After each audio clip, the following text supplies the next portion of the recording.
what Trump has done is he has accelerated the pace of America no longer being the global hegemon and that becoming somebody else. The US President Donald Trump says the US has achieved a total reset in relations with China after both countries agreed to reduce tariffs on each other's goods for 90 days.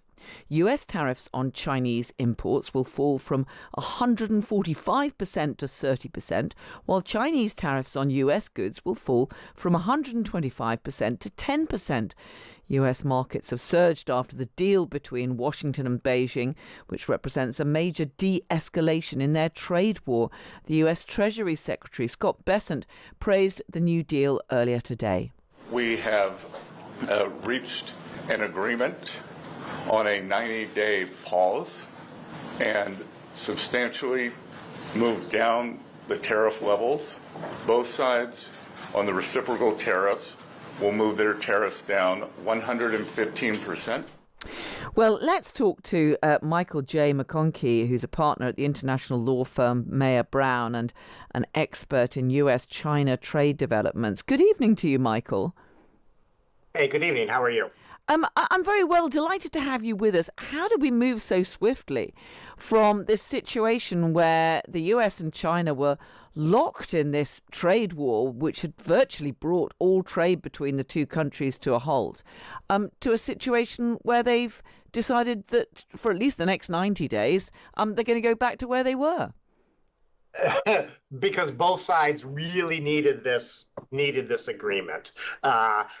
Both sides were looking for an off-ramp, and they got it over the weekend. There's no question there were a lot of domestic pressures on in both the United States and in China to get these tariffs down, and that's exactly what they've done. So they are paused for 90 days. The Donald Trump likes to do these pauses because he thinks it keeps the pressure on them.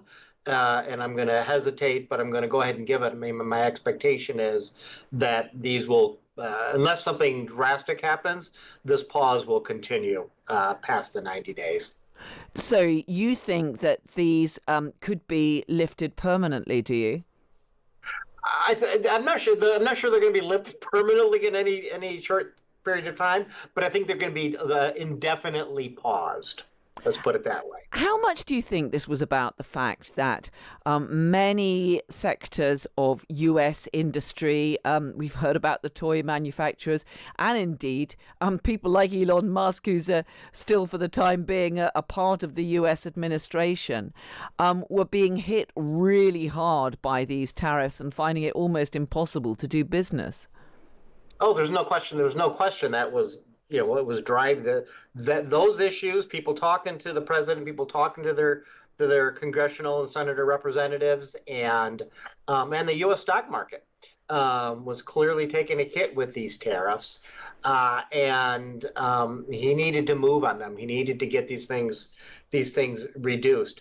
And at least here in the United States, people were talking about, we had about another 3 weeks or so before some of the shelves in the stores here in the United States, your Home Depots, your Walmarts, and things like that, where there were going to start to be some empty shelves, and the politics of that would not have gone over well here in the United States. And we've now got President Trump talking about a total reset in relations with China after everything he said about the threat that the Chinese pose, and talking about potential talks with President Xi. What do you think he hopes to achieve there? Unknown. These trade agreements I hate to call them trade agreements. The recent one from last week with the UK and with China. He's a very transactional man in everything he does. And listen, I think if he really could reset agreement with Xi, he would like to do so. I think that's a very tall hill for him to broach after pounding the drums for since prior to even his first presidency. So, but if Donald Trump believes in Donald Trump, and I think he believes that if he can meet once again with Xi and face to face, maybe they can reach some other more grandiose agreements on other issues. Matthew J. McConkey, partner at international law firm Mayer Brown and expert in US-China trade developments. It's been great to talk to you. Thank you so much. Oh, you're very welcome. Bill Blain is a former financial journalist for Bloomberg and has been writing about this on his website, Blain's Morning Porridge. He joins us now. Good evening to you, Bill. Good evening, Kate. That's really lovely to speak to you. Thank you for joining us. I should get you to mention the title of your piece, because that will indicate to us how you feel about this climb down on tariffs from both the US and China. Fair enough. 10 minutes after the news conference this morning, my title was USA surrenders to China. The fact is that Trump blinked. Interesting. Okay. Trump's blinking, though, has resulted in a big boost to the financial markets. It's potentially prevented America from going into recession, hasn't it, if we're to look further ahead? But it's not. That's the thing. There's a whole series of takeaways to take away from here. The first is when we look at the markets, the stock market has rallied spectacularly. And the reason for that is that stock markets think very much in the short term. And this is very much a trading move. But I would also say there is certainly a threat that in the next couple of months, we are going to see significant stagflation. That's a recession plus inflation hitting the USA because of the already inherent things that have happened with the tariffs that Trump imposed originally 42 days ago on Liberation Day. Now, some of the evidence for that is really fascinating. If you look at the port of Seattle, one of the largest West Coast ports in the US, not a single container ship is moored up over the weekend. Very, very unusual.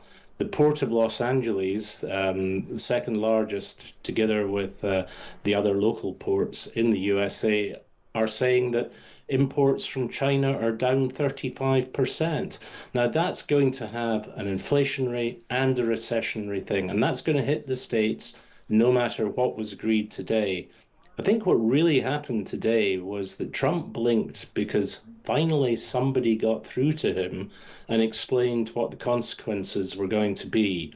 And by stepping back and restarting trade, which is a great thing, America is going to avoid what I reckon would have been a cataclysmic recession coming later this year. It's already starting.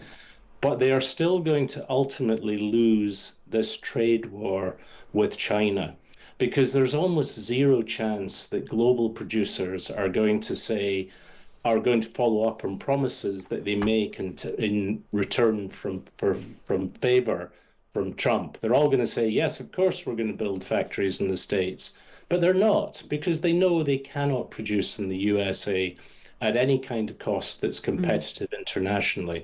And they're not going to do it because they know that in 4 years' time, the USA will be a very, very different place. And this is going to be a long-term problem for America. Across the whole world now, you have, and including US corporates, are saying, where do we invest? There's lots of places we can build factories and try and garner ourselves new buyers, but not in the States, because that's beginning to look politically unstable and uncertain. So that's another problem. And of course, the Chinese economy is built for production and manufacturing. And you're going to have manufacturers there saying, do I really want to sell to the States when they nearly destroyed my business at the start of 2025? It's going to be very, very difficult for the USA to recover from this, I feel. Yeah, I mean, the other point is there is a skills shortage as well. It's not just a cost implication. China has the skills to make iPhones. It requires some, level of skill to be able to make a lot of the stuff that they produce. You'd have to import that into America, which you're never going to do, or you'd have to grow that into America, which is going to take quite some time. Or you bring in loads of immigrants to do the job. Oh, hang on. Well, if you import the skill, delivering. That is absolutely not going to happen. So to sum up your feeling on this, Bill, you think America is still headed into recession, but not as deep, not as cataclysmic as you say. No, I think the right decision was made today, but they are still going to lose the trade war. They're going to lose it less badly and less dramatically, But what Trump has done is he has accelerated the pace of America no longer being the global hegemon and that becoming somebody else. Now, I'm not entirely convinced it's China because they got all kinds of economic problems, but certainly the US is going to face trouble. And that's why looking at the markets is so interesting. Don't worry about the upside that we've seen in stocks. That's part of, a market that has got euphoric. The real thing to watch is the price of US Treasury bonds, and that went down today. That went down because people are still very concerned about how the US is going to pay for its debt and continue to keep this economy going when it's fueled by debt. Yeah, I wonder if there'll be more climb down from Donald Trump. We're all on most countries, 10%, aren't we, baseline tariffs. There's, of course, been a deal for the UK, discussions happening with China underway. But you do have to wonder where this goes to and whether it's this sort of suck it and see approach, the sort of, rather than taking proper advice and having a proper look at it, whether this suck it and see approach, still puts the US in an awful lot of trouble in terms of their economy. We'll speak again, I'm sure, Bill. Good to get your assessment of that. Thank you. Principal at Windshift Capital Advisors and author of Blain's Morning Porridge. He's described those trade talks today and the deal between the US and China as the USA just surrendered to China. Have China won that battle for now?